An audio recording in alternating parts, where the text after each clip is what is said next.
A grown son does not make his father beg for permission to retire, my mother said. She had placed the disclosure schedule certificate between us with a black pen laid across the signature line. My father sat at the far end of the conference table, pressing his left hand flat against the wood. The hand was trembling. He saw me notice and slid it beneath the table. I had not opened the full agreement. The final customer schedule had reached my secure inbox Sunday night, unopened. "Sign it, Owen," he said. "Let us finish this while I can still walk out under my own name." I was Owen Keller, 56, 38 years into the company, and still unwilling to certify a customer schedule I had not read. The certificate did not ask whether I loved my parents. It asked me to state, to my knowledge after reasonable inquiry, that the customer and operation schedules were complete. "I will sign after I read the final schedules," I said. My mother, Ruth Keller, closed the blue folder beside her. She was 78 and still wore the same square silver watch she had used when payroll was written by hand. When my mother closed a folder, the conversation was usually over. This time she opened a second one. "The board has considered your refusal," she said. "Effective immediately, you are removed as president of operations and from every officer position at Keller Cold Systems." I looked toward the two independent directors. Martin Voss studied his legal pad. Ellen Pierce held my eyes for half a second, then looked at my father. Both had voted with my parents. For votes out of 5. My own vote had been the 5th. "You called the meeting to approve a certificate," I said. "Not to fire an officer." Company counsel, a thin man named Philip Dane, answered from the side table. The notice included executive performance and transaction authority. The bylaws allow the board to remove an officer with or without cause. Your shares are not affected. Your board seat is not affected. "Not today," my mother said. "The specially noticed shareholder meeting removes you from the board at noon." The notice says exactly that. My parents owned 58% together. Their votes could remove me and approve the sale without mine because Keller's articles used a simple majority threshold. My sister, Grace, held the remaining 12 and lived in Arizona. She had already sent me a message saying she would abstain. In a family company, refusing to choose usually means the people with the most votes choose for you. My father pulled his hand from beneath the table. The tremor had stopped. "You forced this. I asked to read what I am certifying." "You asked for another delay," my mother said. "We sent you the transaction summary 6 weeks ago. We sent the integration presentation. We sent the banker model. Every time we asked for a decision, you found another service call." That part was true. 6 weeks earlier, the folder had arrived while I was replacing a failed valve at St. Agnes Medical Center. I carried it from my truck into the kitchen, set it beneath a stack of sympathy cards, and told myself I would read it after the weekend. The cards had been there since my wife and died 2 years before. The weekend became a month. "A summary is not an agreement," I said. "A son is not outside counsel," my father replied. "You know the company. You know us." My mother turned the ensign certificate toward herself. "Security will escort you to your office. You may collect personal belongings. You may not copy records, contact customers on behalf of Keller, or interfere with the Northline transaction." "When is the shareholder vote?" "Thursday," she said. "And closing?" 2 weeks after that, if the lender finishes." I looked at my father. "Is your guarantee released at closing?" He glanced at Philip before answering. "The company debt is paid at closing." That was not my question. My mother stood. "The meeting is adjourned." I stayed in my chair. "What is the cash at closing?" $31,600,000, she said. "You attended the presentation. That is enterprise value. What reaches you?" My father's hand began to shake again. "Enough," he said. The word came out louder than he intended. He gripped the table until the tendons rose in his wrist. "Walter," my mother said. "I have worked 50 years, he said. I signed every loan when nobody would lend to a company with 3 used vans. I put the house behind the south building. I put my account behind the new line. Now my son wants to hold a hearing before he lets me leave. I want to know what you signed. We signed a sale. Then show me the schedules. My father looked at Philip. Company counsel gathered his papers. The execution draft was posted to the secure board portal 6 weeks ago, he said. The final schedules were circulated Sunday at 6:42. Your access log shows no opening of either set. Your personal counsel will receive copies now that your system access is suspended. My mother had planned for the objection. Beth Arno from Human Resources waited outside with the termination packet. She was not young, frightened, or new. Beth had handled layoffs during 2 recessions and knew exactly how much harm could fit inside a calm voice. Your system access is suspended, she said. Your company phone and laptop stay with information technology. I need your badge before you leave. Is the termination for cause? Beth looked toward my mother. Ruth answered. The outside plan fiduciary will review your refusal to perform assigned transaction duties and your handling of material customer information. My deferred compensation account held $780,000. It was money earned over 14 years and payable when I retired or the company changed control. The plan allowed forfeiture for fraud, willful misconduct, or material breach of duty. Refusing to sign a certificate I had not read should not qualify. Hiding customer risk from the board might. What customer information?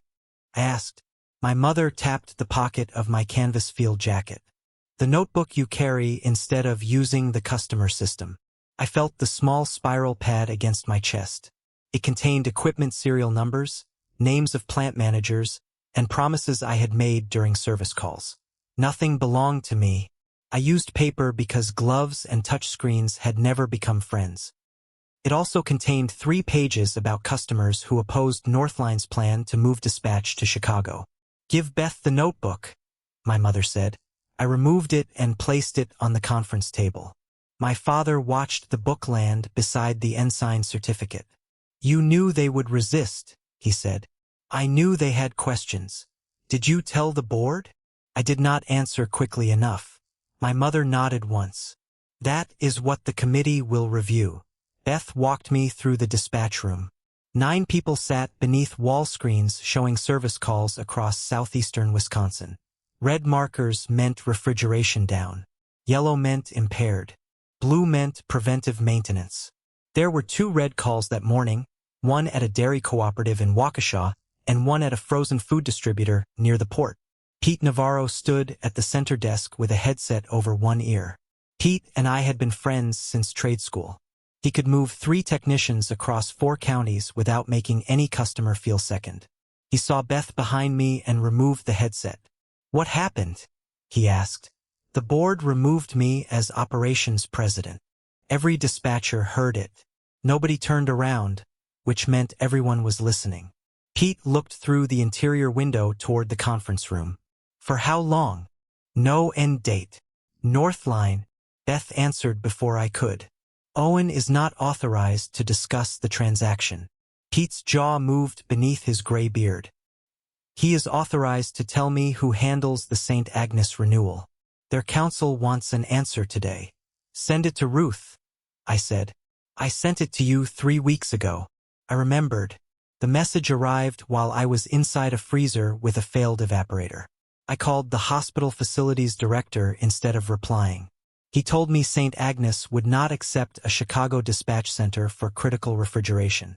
I told him I would protect local response. I never entered the conversation into the customer system. Forward it to Ruth, I said again. Pete stared at me. You told them it was handled. I was wrong. That is useful now. Beth told him to return to dispatch. Pete put his headset back on but did not sit down. Madison Mechanical called me Friday, he said. They offered me regional dispatch. I said no because you told me this place would stay local. My mother had reached the corridor behind us. No decision has been made about dispatch, she said. Pete turned toward her. Northline measured the room last Tuesday. For systems planning. They measured my desk. My mother folded her arms. You will receive complete information after closing. Until then, speculation damages everyone. Pete gave a tired laugh. After closing is a little late to decide whether I still work here. He looked at me. I had known about the buyer for 2 months. I had known what Chicago Dispatch meant for at least 3 weeks. I had told myself I was protecting the staff until I had facts. Standing there without a badge, I could see the convenience in that explanation. "You should take the meeting in Madison," I said. Pete's face hardened. "You do not get to bless it now." He sat down and answered the Waukesha call. Beth guided me toward my office. I had never decorated the room, and used to call it the place where furniture went to wait for a decision. There was a metal desk, 2 visitor chairs, a map of Wisconsin, and a wooden rack holding pressure gauges that no longer passed calibration. I opened the lower cabinet. Beth stood at the door while I removed a framed photograph of Anne. A spare pair of glasses, 2 flannel shirts, and the brass tag from my first service truck. The tag read Keller Unit 7. My father had stamped the letters by hand because printed fleet labels cost money then. My laptop was already gone. On the desk sat a white envelope containing my termination notice and a reminder that the confidentiality, non-solicitation, and transaction non-interference clauses remained in effect. The letter directed all counsel requests to Philip Dane. "Who drafted this?" I asked. Beth said nothing. "How long have you known?" "Since Thursday. Pete asked me about Madison on Friday." "I know. You let me promise him I would talk to Ruth." Beth's expression changed. "You had 2 months to talk to Ruth. Do not make Thursday my fault." I placed the letter in my box. "You are right." She waited, perhaps expecting a defense. I did not give one. At the service entrance, I handed her my badge and company phone. Keller occupied 2 brick buildings on West Canal Street, with 114 employees and 73 blue service trucks. A Northline consultant stood outside measuring the dispatch room windows. He wore a navy vest with the buyer's logo and held a laser measure. "You Owen?" he asked. I was. He smiled as if I had made a joke. "Mark Ellison, Integration Team. I have heard about you. The serviceman with a board seat. The board seat ends at noon. Then I guess we are both moving fast." He pointed through the glass. "We can centralize those calls inside 90 days. Your people know that yet?" Beth stepped between us. "Mark, that plan has not been approved. The model assumes it. The model is not the announcement." Mark shrugged. "Same destination, different calendar." I carried my box into the yard. The blue trucks were returning from morning calls. A technician named Sal Green slowed beside me and lowered his window. "You going somewhere?" he asked. "Home. During daylight? New experience." He looked at the box and stopped smiling. "Who do I call about the ammonia alarm at Glacier Foods?" "Dispatch. Dispatch called me. They want you. They cannot have me." Sal glanced toward the building. "That Northline guy says they have a national protocol. Then follow the Keller safety procedure until management changes it in writing. Do not improvise around ammonia." Beth called my name from the door. I had already given one instruction too many. "I am not your supervisor," I told Sal. "Call dispatch and ask for written direction." He drove on. I placed my box in Anne's old station wagon. I had kept the car because selling it required choosing what came next. The rear seat still held a wool blanket she used during chemotherapy. Before I started the engine, my personal phone rang. The caller was Paul Hensley, Facilities Director at St. Agnes. I watched it ring. The non-interference letter sat on top of Anne's photograph. If I answered, Paul would ask about the buyer. If I did not, the hospital would understand the silence in its own way. The call went to voicemail. 30 seconds later, he called again. I turned the phone face down and drove away. My attorney worked from a renovated warehouse in the 3rd Ward. Dana Brooks had represented me when Anne's estate moved through probate and when my parents revised the shareholder agreement. She did not call herself a family lawyer or a corporate lawyer. She said small companies rarely allowed the distinction. Dana read the termination notice twice. "They can remove you as an officer if the bylaws say what Philip says. They can remove you as a director with their voting majority if the articles do not create a special class right. They cannot cancel earned compensation by writing the words for cause. The plan has a review process. How long? 30 days for written grounds, 15 days for your response. Then a decision by an outside plan fiduciary appointed before this transaction. Not my parents? No. Not Philip. And not the directors who fired you. She placed the non-interference letter beside the termination notice. Do not contact Northline. Do not contact customers about the transaction. Do not remove records. Do not encourage employees to leave. Paul Hensley called twice. Did you answer? No. Good. Can we demand copies of the agreement and final schedules? I asked. You remain a 30% shareholder until closing. Your portal access was revoked, so I will invoke the inspection and transaction notice rights in the shareholder agreement. She called Philip while I sat across from her. He did not take the call. She sent a written demand for the merger plan, board materials, financial statements, disclosure schedules, and the deferred compensation plan record. Then she asked me a question I had hoped to avoid. What is in the notebook Ruth took? Customer notes. Which customer notes? St. Agnes opposed Central Dispatch. Prairie State Dairy wanted a local response covenant.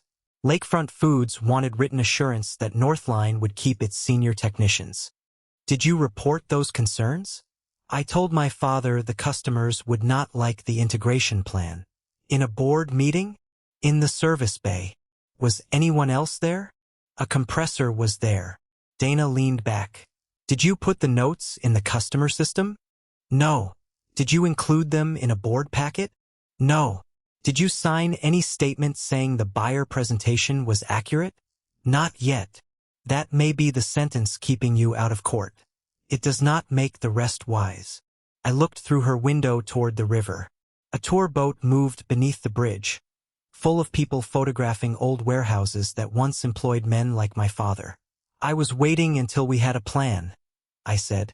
You were the operations president. Waiting was a plan. Not a good one. No. She did not turn my confession into maturity. She opened a yellow pad and began listing the damage. At noon, the specially noticed shareholder meeting opened by video. My parents voted their 58% to remove me as a director. I voted my 30% against. Grace appeared long enough to abstain. The chair announced that the article simple majority threshold had been met, and the meeting closed at 12:05. At 12:07, my sister called from Phoenix. Grace was 4 years younger and had left Keller before she turned 30. She built a dental practice, sold it, and now taught part-time. My parents described her as independent. They described me as loyal. Both words had become methods of assigning work. Mom says you refused to sign, Grace said. I refused to certify schedules I had not received. Dad says the agreement sat in your portal for 6 weeks. It did. I never opened it. Is this about control? Ask me after I read it. Grace was silent. Dad's hand is getting worse. I saw. It is not just his hand. I sat up. What does that mean? It means you should call him. What do you know? I know Mom made me promise not to tell you over the phone. You just told me over the phone. No. I told you to call your father. There is a difference. Why did you attend just to abstain? Because they did not need me, and I was not choosing a side for decoration. That is not an answer. It is the answer I can live with today. She ended the call before I could ask again. Dana watched me place the phone on her desk. Family information travels through the least useful channel available. That is why people hire you. People hire me after trying every family channel first. At 1:40, Philip sent a secure link. The folder contained 612 pages. Dana printed the merger agreement and the sources and uses schedule. She would not let me download the customer disclosure schedules until Philip confirmed my inspection right included copies. We began with the first page. Northline Facility Group proposed to merge a subsidiary into Keller Cold Systems. Keller would survive as a wholly owned subsidiary. The headline consideration was $31,600,000. My mother had heard that number. My father had heard that number. I had heard it too. I turned to the cash column. $12,600,000 would be paid in cash at closing.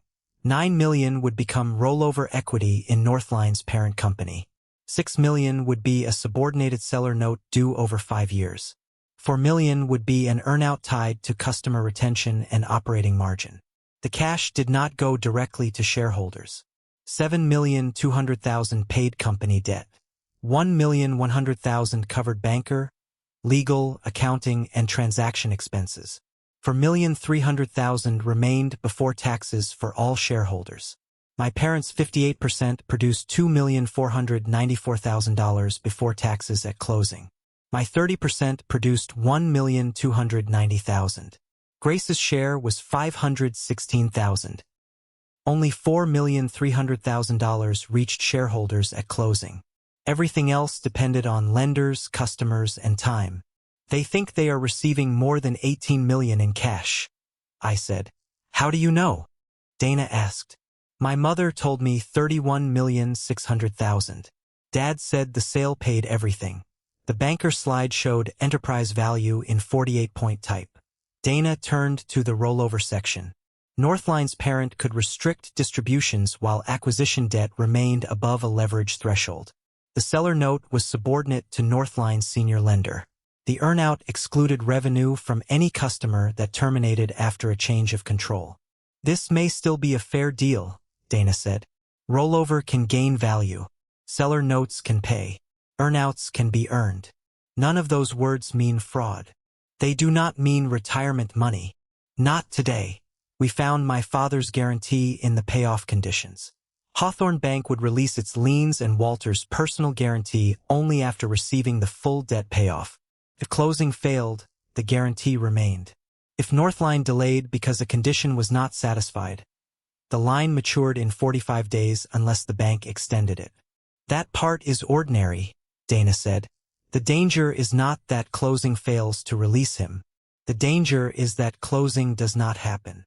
What conditions? She turned to Article 7. No material customer could terminate, give notice of termination, or refuse a required consent. Every change of control consent had to be delivered unless listed as an accepted exception. The disclosure schedule identified no required customer consents.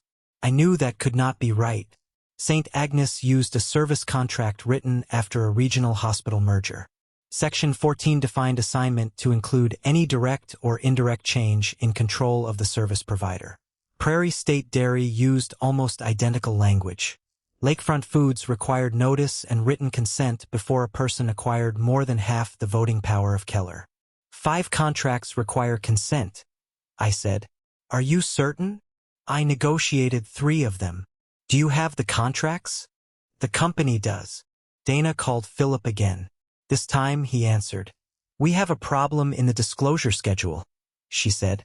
Your client lists no change of control consents. Owen identifies at least 5 material contracts with express consent provisions. Philip did not speak for several seconds. He is subject to a non-interference covenant. He has not contacted anyone. I am contacting company counsel about a representation your officers intend to certify. The contracts were reviewed. Then ask the reviewer whether the search included the defined term change of control. Philip lowered his voice. Do not send this to Northline. I sent it to you. Preserve the call note. He ended the call. Dana looked at me. Now we wait. For what? For the people who said you delayed everything to discover how quickly they can read 5 contracts. At 3:20, my mother called. I answered on the first ring. What did you tell Dana Brooks? She asked. The truth about the customer consents. You were instructed not to interfere. My lawyer notified company counsel. Northline's lawyers postponed tomorrow's diligence call. Then Philip found the clauses. You have been out of the building for 5 hours and already damaged the sale. The contracts were signed years ago. I did not put the clauses in them today. My father spoke in the background. My mother covered the phone, but I heard him ask whether I would sign if they listed the consents. Put Dad on, I said.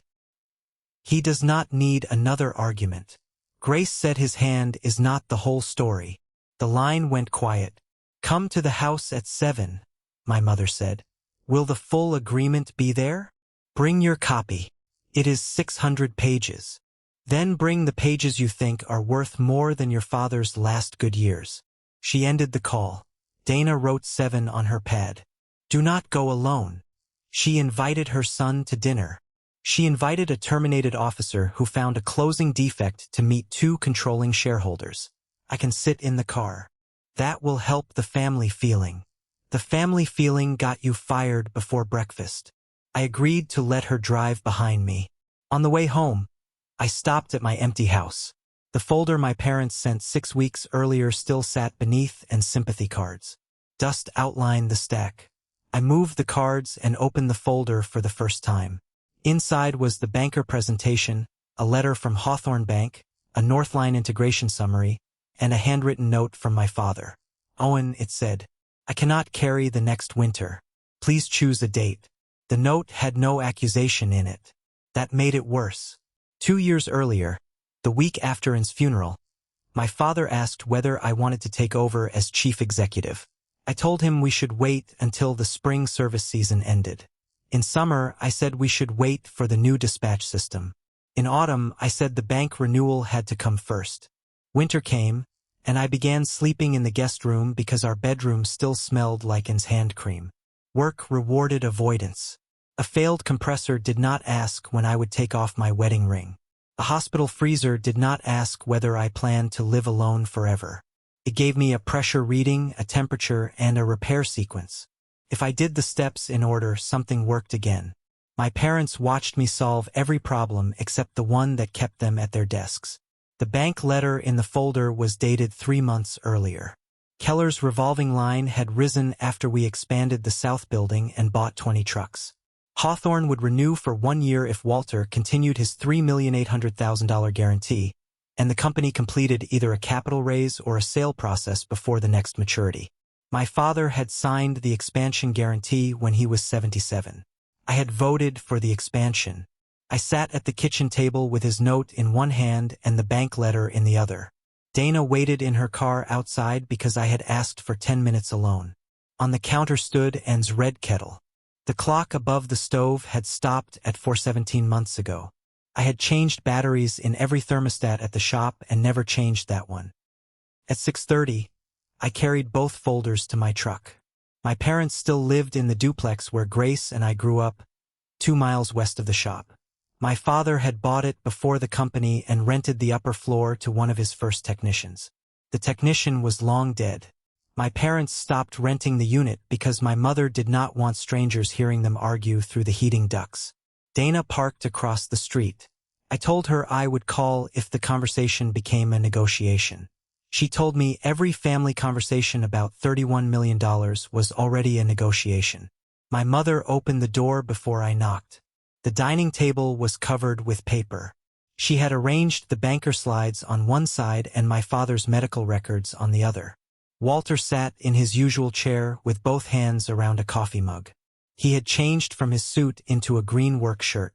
The name Keller was stitched above the pocket, even though he had not taken a service call in 9 years. "Grace told me to ask about your health," I said.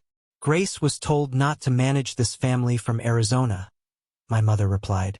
My father lifted his left hand. The tremor returned when he held it in the air. "Parkinson's disease," he said. "Early, according to the doctor. Late enough for me."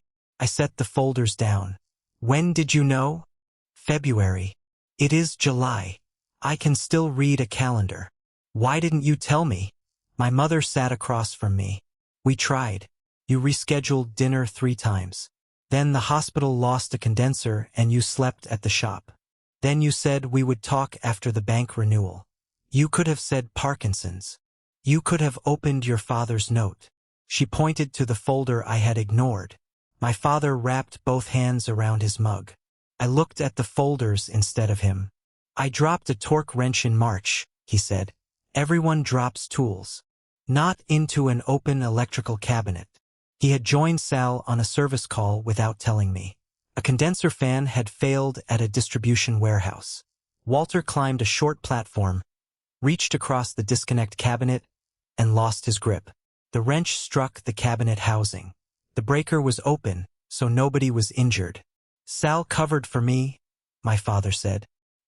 He wrote that the wrench slipped from the platform. You asked him to lie? No. He did it before I could stop him. Then I let the report stand. My mother looked at me. Your father came home and could not hold a fork. The next morning, you called to ask him whether Northline could tour the South Building. I remembered the call. He had sounded tired. I talked for 12 minutes about truck utilization and never asked why. The sale is not greed, she said. It is an exit. Your father needs one. I need one. We waited for you to choose a date, and you chose another emergency every time. So you signed whatever Northline put in front of you. We hired a banker and lawyers. The banker had shown them all 4 forms of consideration but kept calling the total retirement value. Nobody had given my parents a 1-page waterfall showing the cash that reached them. Did he tell you only $12,600,000 is cash at closing? My father looked at my mother. She reached for the presentation. The purchase price is $31,600,000. I opened the sources and uses page and placed it over the slide. I read each line. Cash. Rollover equity. Seller note. Earnout. Debt payoff. Fees. $4,300,000 left for shareholders before taxes. My mother read the table twice. The rollover is still ours. It is an investment in Northline's parent, with restrictions on distributions. The seller note sits behind their senior lender. The earnout disappears if customers leave after the control change. My father pushed the page away. The banker said we would be secure. You may be, but not with the cash you think. How much comes to us at closing? My mother asked. Your combined share is about $2,494,000 before taxes. She did not react at first. Then she removed her glasses and cleaned lenses that were not dirty. That cannot be right, my father said. It is arithmetic. Do not talk to him like he is a failed invoice, my mother said. I am talking about the document. You always say that when the document belongs to a person. My father opened the banker presentation and found the enterprise value slide. $31,600,000 appeared in the center. A footnote referred to preliminary capitalization and closing adjustments. I saw the number I needed, he said. So did I, my mother said. She turned the presentation over as if the blank back might be simpler. The rollover could be worth more, my father said. It could. The seller note could pay in full. The earnout could be earned. I am not saying the deal is worthless. I am saying it is not the retirement check you described. My mother put her glasses back on. What do the customer clauses change? Closing requires 5 written consents. St. Agnes will not consent if dispatch moves to Chicago. Prairie State will demand a local response promise. Lakefront may do the same. How long have you known? My father asked. 3 weeks for St. Agnes. Longer for the general concern. And you told nobody. I told you in the service bay that customers would resist. You said they would complain. Customers complain. You did not say they could stop closing. I had not read the agreement then. My mother folded her hands. You had read their contracts. I could not argue with that. You kept the danger in a notebook, she said. Then you let us sign a schedule you knew might be wrong. I did not see the schedule, because you would not sit down long enough to join the process. I had refused to sign a statement I could not verify. I had also helped create the gap that made it false. My father stood slowly. He crossed the kitchen and returned with a fountain pen from the drawer beside the refrigerator. He placed it on the certificate. If you are still my son, sign the certificate and let me go home, he said. You are home. You know what I mean. His left hand shook against the table. My mother reached for it. He pulled away. I cannot certify that no consents are required, I said. Then certify everything else, he replied. The form does not work that way. Paper always works the way lawyers need when they want a fee. Walter, my mother said. He struck the table with his right hand. The coffee mug tipped and rolled. I caught it before it fell. Do not save the cup, he said. Save the company. I am trying. You are trying to be right. He walked out of the kitchen. The basement door closed behind him. My mother picked up the certificate. Northline will cure the schedules. The customers will sign. You can sign after the correction. Maybe. Not maybe. We have 45 days before Hawthorne can refuse the line. Your father's guarantee stays until the debt is paid.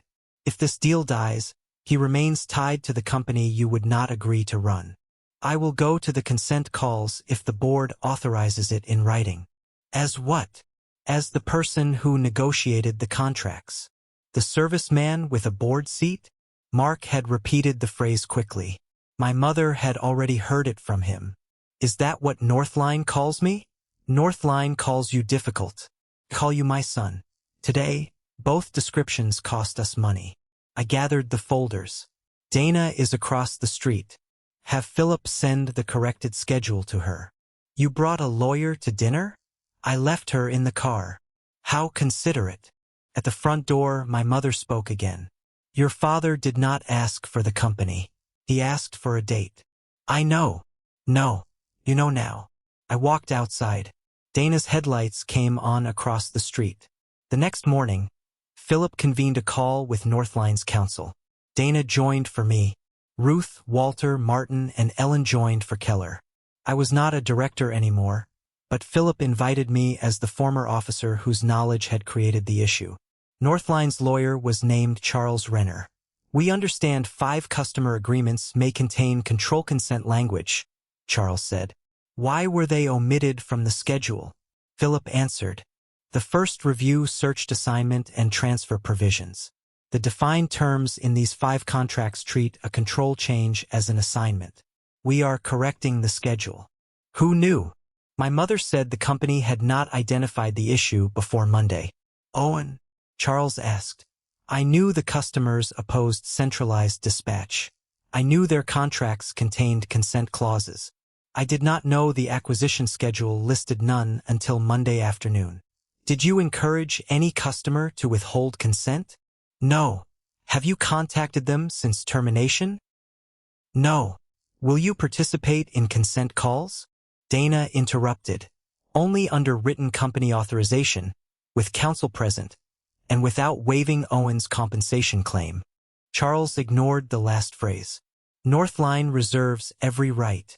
The no-consent representation is not accurate. The closing condition remains. We will review valuation after customer outreach. The price is signed, my father said. The agreement permits adjustment if a material customer refuses consent or gives termination notice, Charles replied. That is not a new term. My father looked down at the agreement he had signed. The consent calls began that afternoon. Keller management led each one. Northline joined. I spoke only when Philip asked me a direct operational question. Prairie State Dairy went first. Their operations chief, Linda Shaw, asked whether the 2-hour emergency response in her contract would still be dispatched from Milwaukee. Mark Ellison answered for Northline. Our national platform routes the nearest qualified technician. Central coordination improves utilization. That is not what I asked, Linda said. Mark described software, fleet visibility, and regional capacity. Linda waited until he finished. Owen, where does my call go today? She asked. Philip nodded to me. Pete Navarro's desk in Milwaukee. If the ammonia alarm is active, he calls the on-duty technician and the backup before he enters the ticket. Will Pete keep doing that? Ruth said staffing decisions had not been finalized. Then I do not consent today, Linda replied. Send me a written local response covenant and a list of named qualified technicians. The call ended without a signature. Northline's valuation advisor reduced his forecast before the next call. St. Agnes was worse. Paul Hensley joined with hospital counsel and the chief facilities officer. He did not greet me. Our contract defines a control change as an assignment, counsel said. Consent is discretionary. The hospital declines. My mother asked whether they would consider additional service guarantees. Paul answered, we asked for guarantees 3 weeks ago. Owen said local response would be protected. Then he disappeared on the morning our renewal was due. I was terminated that morning, I said. You knew a sale was pending before that morning. Yes. You knew our position. Yes. Then why did you not put it in writing? The room on our side of the call went silent. I thought I could solve it before it reached you, I said. It reached us when Northline sent a transition survey, Paul replied. We have already signed an interim agreement with Milwaukee Mechanical. We will not consent. St. Agnes represented $2,600,000 in annual revenue and 19 years of my work. Paul, I said, the technicians who serve your facilities did nothing wrong. I know. We offered interviews to 6 of them. The call ended. My mother removed her glasses. Mark asked for a 10-minute recess. Northline's team left the video meeting. Philip muted our microphone. You promised them, my father said. Yes. Without authority. I believed I would have authority to protect local dispatch. You believed the future would wait for you again. I had no defense. Dana did not offer one. When Northline returned, Charles said the refusal triggered a material customer adjustment. The buyer paused the closing process for 5 business days and reserved its termination right. Philip formally adjourned the Thursday merger vote. Mark requested updated forecasts with St. Agnes removed and local dispatch costs restored. You plan to remove those costs, my mother said. The integration model always assumed centralization, Mark replied. Your presentation called it an opportunity. The model treated it as a base case synergy. My father stared at him. Same destination, different calendar. Mark recognized his own words. He did not answer. That evening, Pete sent his resignation to Beth. Madison Mechanical wanted him in 2 weeks. He copied me on his personal message. You told me to take the meeting. I did. Do not call and ask me to reconsider. I called anyway. He answered after 6 rings. I asked you not to, he said. I am not asking you back. I am apologizing. All right. I knew customers were worried. I knew Northline measured the room. I kept telling myself I needed confirmed facts before I frightened people. You needed us calm while you avoided your parents. Yes. Say the whole thing. I used the staff as quiet space. Pete breathed into the phone. My wife asked whether our insurance would survive the sale. I told her Owen would tell me if we were in danger. That answer made me feel loyal. It made me look stupid. You were not stupid. Do not fix the adjective. I stopped talking. Madison put the dispatch location in my offer letter, he said. 1 address. 2 years. If they move it, I get severance. That is what information looks like when somebody respects you. You deserve it. I deserved it here. He ended the call. Pete had worked beside me for 31 years. No settlement could return the moment before he stopped trusting me. On Thursday, Nancy Hale delivered the deferred plan notice. She was a retired benefits lawyer named as outside fiduciary 3 years before Northline appeared. She had not attended my removal vote or advised on the merger. The allegation was not that I refused to sign. It was that I knowingly failed to report material customer opposition and made commitments outside approved authority. Dana read the notice in her office. This is serious. The plan language is broad, and your notebook helps them. Can Hale decide alone? The plan gives the outside fiduciary authority after written notice and your response. We can challenge the result in arbitration. We cannot pretend the notes do not exist. What do? We answer accurately. You did not steal, compete, or sabotage. You did fail to elevate risk. We argue that negligence and bad governance are not willful misconduct. That sounds flattering. Legal accuracy is not a character reference. We spent 4 hours building a timeline. Every service call, every customer warning, every time my parents requested a succession meeting. The calendar showed a pattern I could not blame on grief alone. I accepted urgent work because urgent work excused me from important work. At 5, Hawthorne Bank called a special meeting for Friday morning.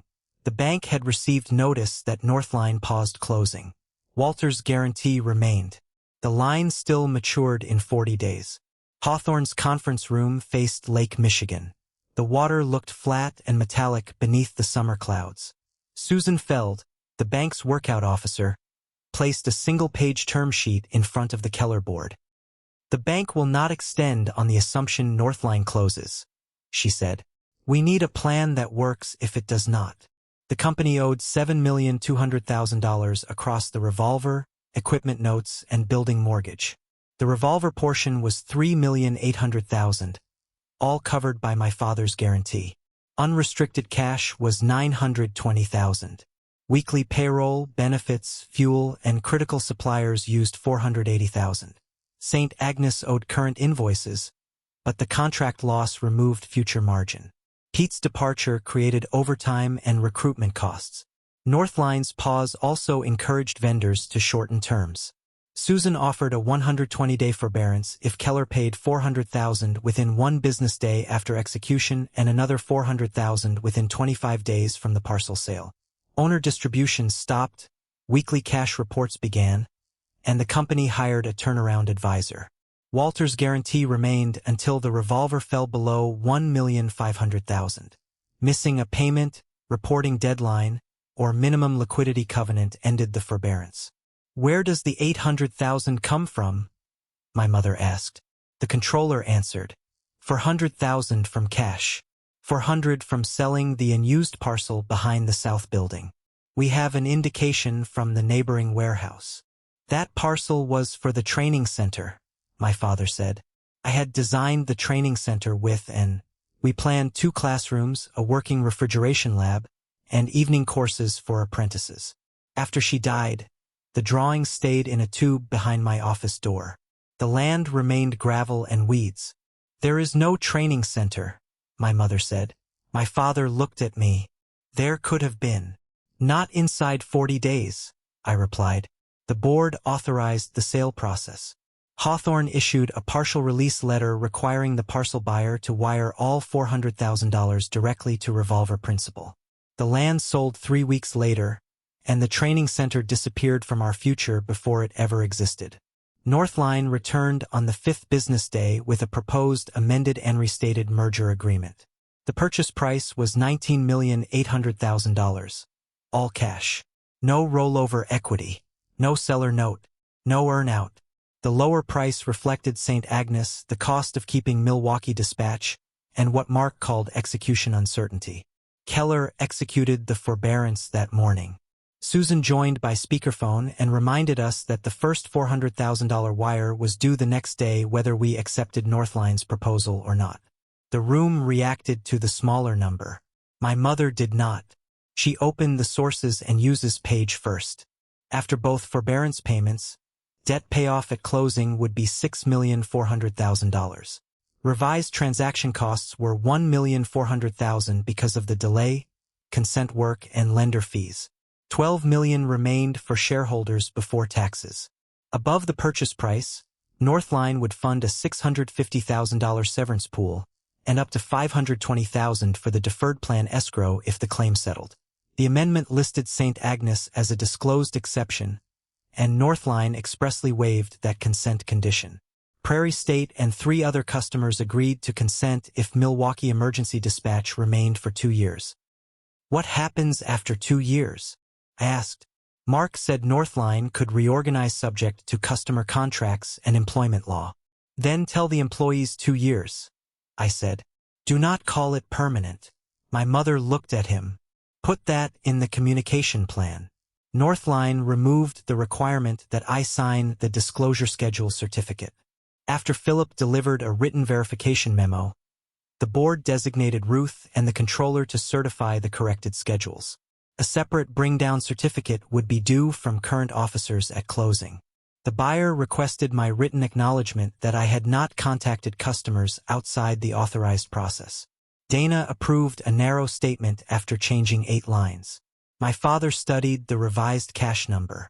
His share with my mother would be $6,960,000 before taxes. It was far less than the number they first imagined and more money than they had ever held without a company attached. "Does Hawthorne release me?" he asked. At closing, after the payoff clears. Not before, Susan said over the speaker. And if Northline walks? The forbearance remains subject to its terms. Your guarantee remains. My father nodded. Then we read every condition. Took 2 days. We did not read 600 pages aloud. Counsel divided the agreement by responsibility. The controller traced every dollar. Philip listed every representation and the person verifying it. Dana reviewed my separate acknowledgement. Customer counsel confirmed each consent. The board received a redline draft and a closing checklist with names beside each item. My mother asked questions until the banker stopped using the phrase customary. My father asked what happened if Northline's lender failed to fund. Charles pointed to the buyer's equity commitment and reverse termination payment.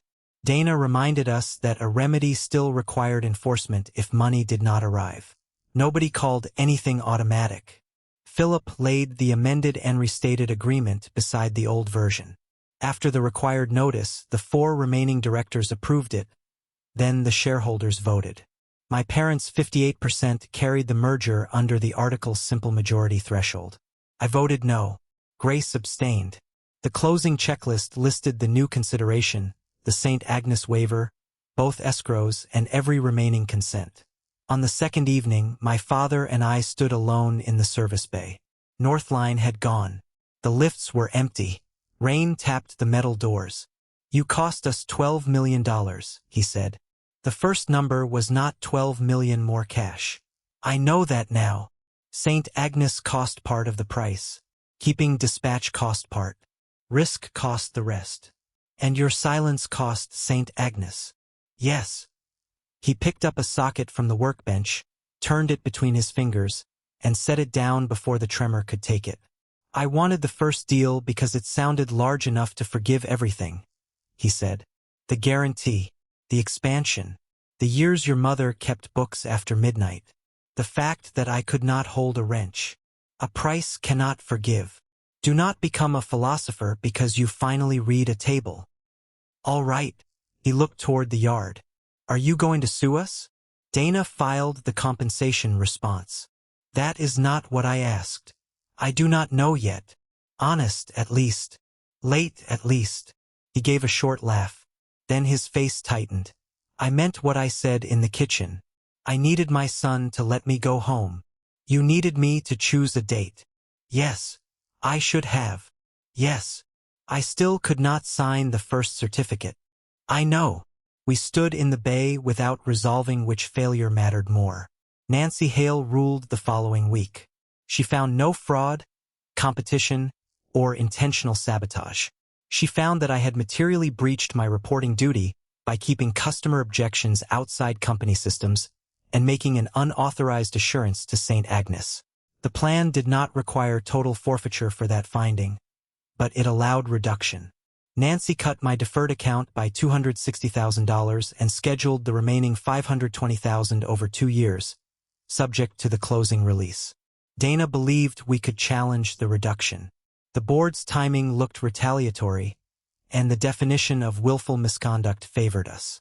Litigation could take 18 months and force my parents, Pete, Paul, and half the board into depositions. What do you want? She asked.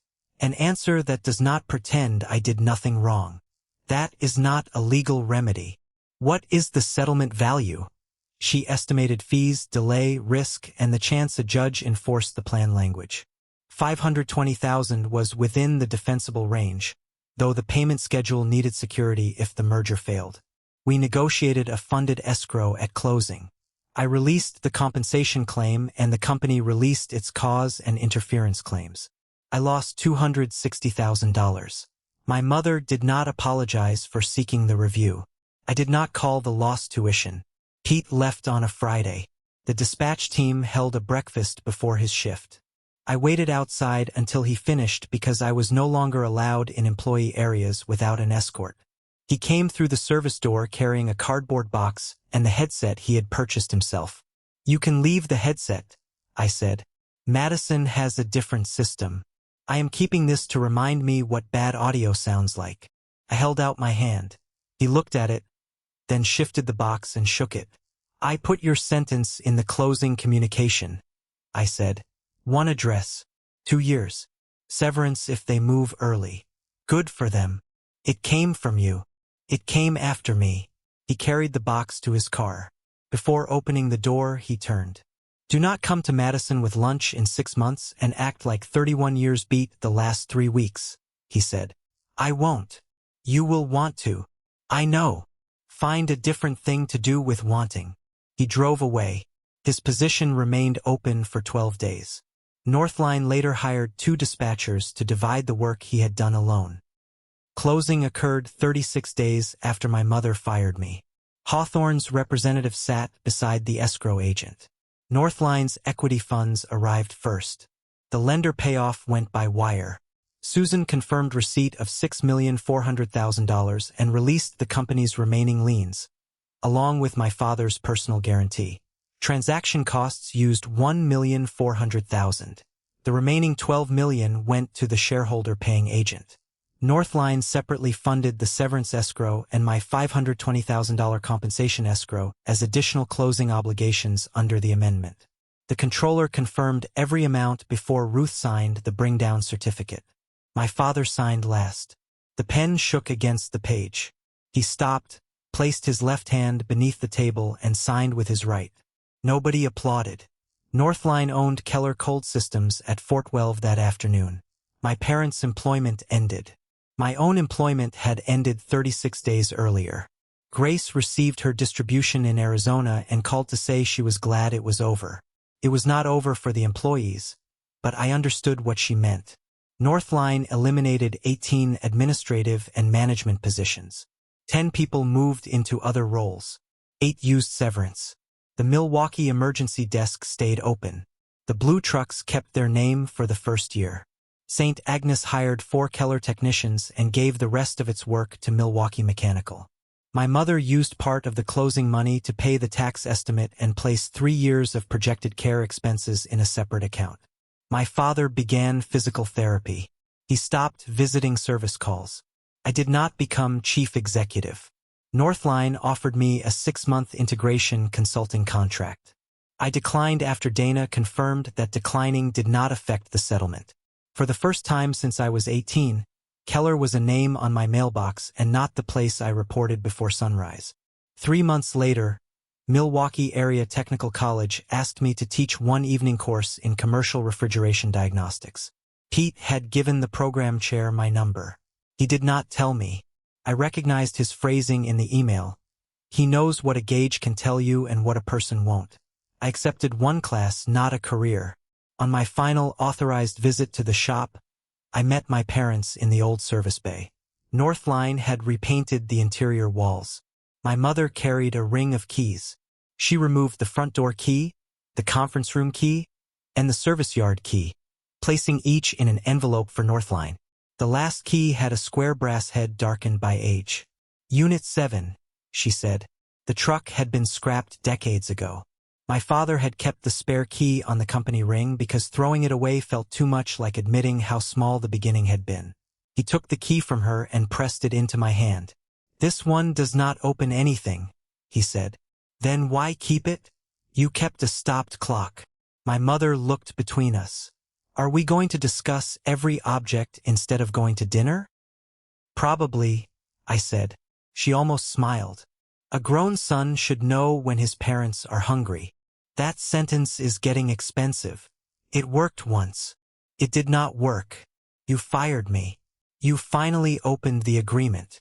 If you have ever waited too long to have the conversation that mattered, subscribe for the next story. The paperwork arrives whether the family is ready or not. My mother placed the empty key ring in Northline's envelope. My father walked toward the parking lot without checking whether I followed. I closed my hand around the useless brass key, turned off the service bay lights, and went after them.